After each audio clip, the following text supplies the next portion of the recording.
தந்தை பெரியார் ஈவேரா அவர்கள் 20ஆம் நூற்றாண்டின் இணையற்ற சீர்திருத்தச் செம்மல். பிறப்பால் ஏற்றத்தாழ்வை நிலைநாட்டும் போக்கை எதிர்க்கத் தொடங்கியவர். ஆயிரம் ஆண்டுகளாய் மானம், வீரம், கல்வி இவைகளை இழந்த மக்களின் ஆவேசமான கோப ரூபம்தான் பெரியார் ஈவே ராமசாமி அவர்கள். சீலையம்பட்டியில் ஆதி திராவிடர்கள் 69 பேர் முஸ்லிம்களாக மதம் மாறியது குறித்து பெரியார் ஈவே ராமசாமி அவர்கள் பேசிய பேச்சினை 20/12/1970 தேதிய விடுதலை நாளிதழ் வெளியிட்டுள்ளது. பெரியார் பேசுகிறார்.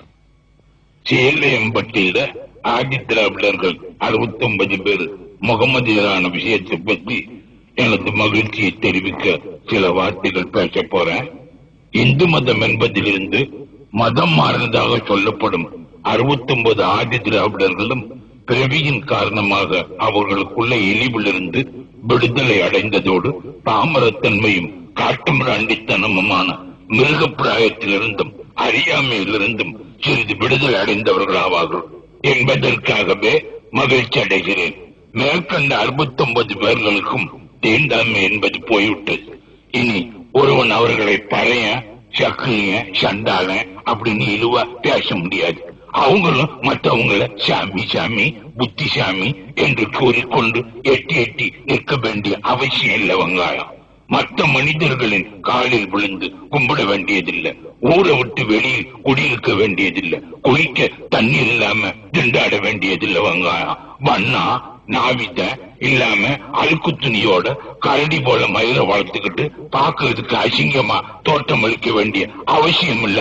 ஆமா, இனி எந்த பொது தெருவிலும் நடக்கலாம், எந்த வேலைக்கும் போகலாம், யாருடனும் போட்டி போடலாம், அரசியலில் சம பங்கு பெறலாம். மத சம்பந்தமாகவும் இனி அவர்கள் தங்கள் கோவிலுக்குள் போக தாராளமான உரிமை உண்டு, வேதம் படிக்க உரிமை உண்டு. ஆமா, இவ்வளவையும் விட இனி அவர்கள் கல்லையும் செம்பையும் கூடையையும் விளக்கும் அத்தையும் கடவுள் என்று வணங்க வேண்டிய அவசியம் இல்லவங்க.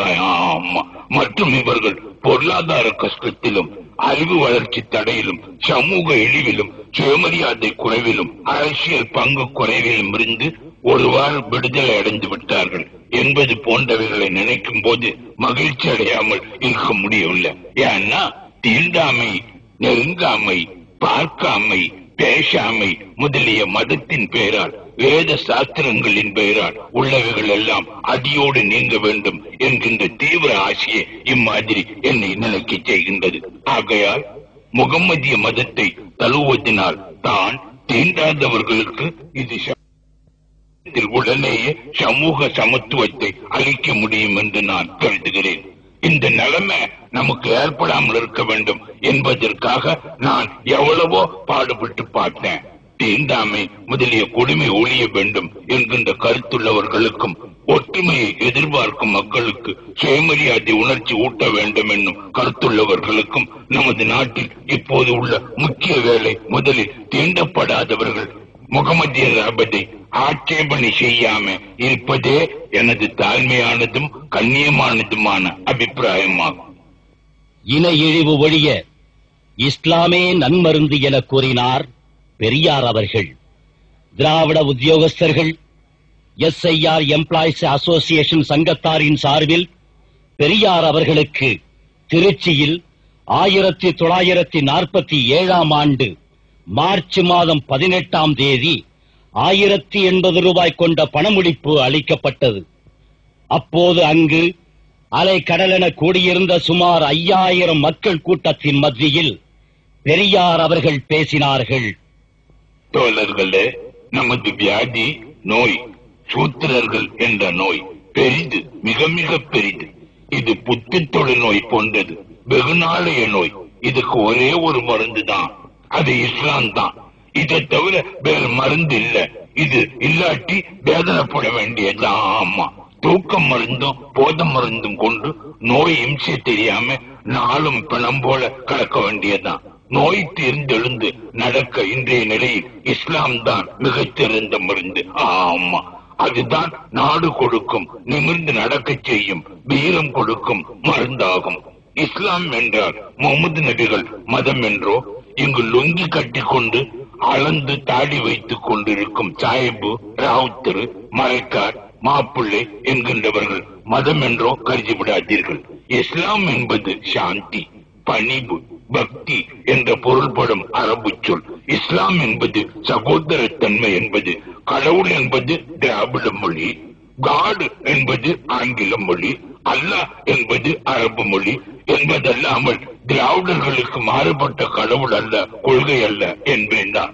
மதங்களை விபூதி பூச்சு, நாம, ஒத்து குடுமி இவைகளை கொண்டு நிர்ணயிப்பது போல் இஸ்லாத்தை தலமொட்ட, தாடி, லுங்கி முதலியவைகளை கொண்டு நிர்ணயிக்காதீர்கள். இஸ்லாத்துக்கு எஜமானர்கள் இந்நாட்டு முஸ்லிம்கள் அல்ல, இவர்கள் இஸ்லாத்தின் ஒரு பகுதியினர். மலையாள மாப்பிள்ளைமார் மற்றொரு பகுதியினர், ஈஜிப்தார் மற்றொரு பகுதியினர், ஜப்பான், ஜெர்மன் இஸ்லாமியர்கள் மற்றொரு பகுதியினர், ஆப்பிரிக்கர், நீக்ரோபர், அபிசீனியர் ஆகிய இஸ்லாமியர் மற்றொரு பகுதியினர். இவர்கள் இத்தனை பேருக்கும் ஒரே கடவுள், அதுவும் உருவம், பெண்டு, பிள்ளை, சோறு சாறு வேண்டாததும் அற்றதுமாகும். உடன்பிறப்பு, சம உரிமை, கட்டுப்பாடு இவைதான் பொது.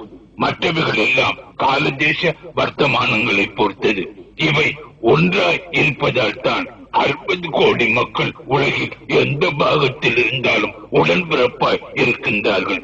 நான் இஸ்லாத்துக்கு வக்காலத்து பேசவில்லை, பிரச்சாரம் செய்யவில்லை. இது உண்மை, உண்மை. இன இழிவு நீங்க இஸ்லாம் என்கின்ற மந்திரம் தான் நம்மை மனிதராக்க முடியும். இதை நான் இன்று சொல்லவில்லை, நேற்று சொல்லவில்லை. 1919, 1920 முதல் இன்று வரை 28 வருடங்களாக சொல்லி வருகின்றேன். என் அன்புள்ள அருமை திராவிட சகோதரனே, இதற்கு இஸ்லாத்தை தவிர ஒரு மருந்து சொல் இப்போது சொல்லாதே. வீடு போய் தமிழ் பெரியார்கள், சருப்பெரியார்கள், பண்டித பெரியார்கள், ஆங்கிலம் கற்று பதவி வகிக்கும் வக்கீல்கள், உத்தியோக பெரியார்கள் முதலானவர்களுடன் கலந்து கட்டி அழுது முடிவு கண்டு நாளைக்கு வந்து சொல்லுவாங்க.